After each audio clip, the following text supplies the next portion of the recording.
সুপ্রিয় দর্শকবৃন্দ, আসসালামু আলাইকুম রহমতুল্লাহি ওয়া বারাকাতুহু।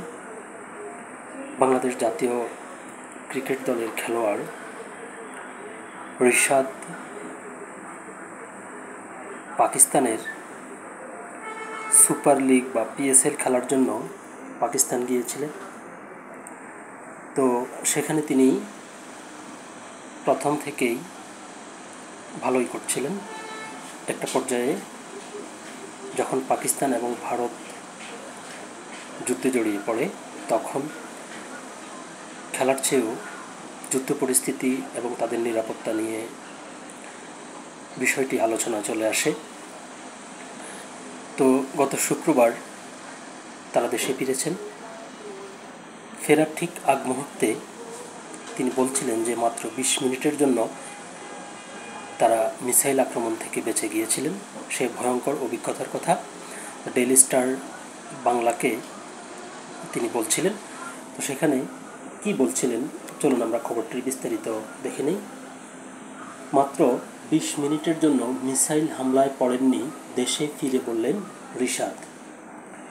পাকিস্তান সুপার লিগ খেলতে শুরুতেই আলো ছড়িয়ে আলোচনায় এসেছিলেন রিশাদ হোসেন। শেষ দিকে ক্রিকেটের আলোচনা পেছনে ঠেলে সামনে চলে আসে নিরাপত্তা শঙ্কা। ভারত পাকিস্তান যুদ্ধে জড়িয়ে পড়লে পিএসএল বন্ধ করতে হয় ভয় নিয়ে পাকিস্তানে অবস্থানের শেষ দিকের সময়ের কথা দেশে ফিরে জানালেন রিশাদ। ইসলামাবাদ থেকে বিশেষ ভাড়া করা বিমানে দুবাই হয়ে শনিবার বিকেলে ঢাকায় এসেছেন রিশাদ ও নাহিদ রানা। দেশে ফিরে গণমাধ্যমের সামনে নিজেদের অভিজ্ঞতা ও স্বস্তির কথা প্রকাশ করেন। এবার পিএসএলে লাহোর কালান্দার্সের হয়ে খেলছিলেন রিশাদ। নাহিদ খেলতে গিয়েছিলেন পেশোয়ার জালমির হয়ে। শুক্রবার আইপিএল ও পিএসএল স্থগিত হয়ে যাওয়ার খবর আসে। ক্রিকেটের আলোচনা ছাপিয়ে এখন কেবল নিরাপত্তা ইস্যু। শুরুতেই দেশে ফেরার স্বস্তি প্রকাশ করে রিশাদ ভালোই ফিরে আসছি, ভালো লাগতেছে আলহামদুলিল্লাহ। শুক্রবার ইসলামাবাদের অজ্ঞাত এক বিমানবন্দর থেকে তাদের ফ্লাই করানো হয়। রিশাদ জানান, তারা উড়ে আসার 20 মিনিট পরেই নাকি সেখানে ক্ষেপণাস্ত্র হামলা হয়। আমাদের ফ্লাইট উড্ডয়ন করার 20 মিনিট পর ওই বিমানবন্দরে একটি মিসাইল পড়েছে। তো ওই মিসাইল পড়ার পর আমরা একটু শকড হয়ে গেছি যে হয়তো আল্লাহ ভালো চাইছে বলেই আমরা দেশে ফিরে আসছি।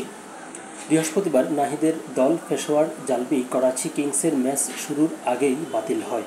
রাওয়ালপিন্ডিতে সেই মাঠেই আশ্রয় পড়ে একটি ড্রোন। পরদিন নাহিদ রিশাদের দলের খেলা ছিল সেখানে।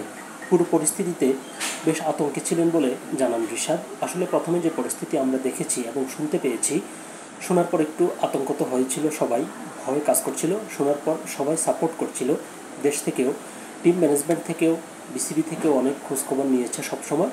পিসিবি ও পিএসএল টিমও খোঁজ নিয়েছে আমরা ভালো আছি কিনা।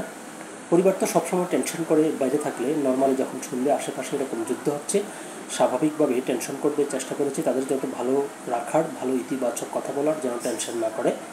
রিশাদের থেকে এই বয়সে ছোট নাহিদ আরও ঘাবড়ে গিয়েছিলেন। স্বাভাবিকভাবে নাহিদ রানা একটু ঘাবড়ে গেছে এবং একটু চুপচাপ ছিল। আমি চেষ্টা করেছি কিভাবে ওকে বলছি টেনশনের কিছু নাই, আমরা দুজন আছি, আল্লাহ তো আছেই, কিছু হবে না ইনশাল্লাহ। স্বাভাবিকভাবেই এরকম হলে একটু ভয় কাজ করবে। পরিস্থিতি হিসেবে দেখা যাবে যাব কি যাব না। মার্কিন যুক্তরাষ্ট্র হস্তক্ষেপে ভারত পাকিস্তান যুদ্ধবিরতিতে রাজি হয়েছে, ফলে পিএসএল ও আইপিএল আবার মাঠে গড়াতে পারে। খেলা হলে আবার যাওয়ার ইচ্ছা রিশাদের। খেলার তো ইচ্ছে সবসময় আছে। শিফট হয়ে যদি দুবাইতে আসে বা যদি এটা কন্টিনিউ হয়, চেষ্টা করব যাওয়ার। পিএসএল এ রিশাদ খেলেছেন 5 ম্যাচ। নাহিদের অভিষেকই হয়নি। কদিন আগে কাশ্মীরের পেহেলগামে 26 জন ভারতীয় পর্যটক হত্যা ঘিরে শুরু হয় উত্তপ্ত পরিস্থিতি।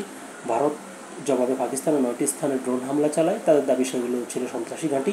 এরপরে দুই তরফে চলতে থাকে যুদ্ধ, যার নেতিবাচক প্রভাব পড়ে ক্রিকেটে। তো তিনি সেখানে তার নেতিবাচক বা বাজে অভিজ্ঞতার কথা তিনি বলছিলেন যে মাত্র 20 মিনিট আগেই 20 মিনিট পরেই তাদের বিমানটি ছাড়ার 20 মিনিট পরে সেই বিমানবন্দরে হামলা হয়েছিল। তো আল্লাহ যাহা করে ভালোর জন্যই করে।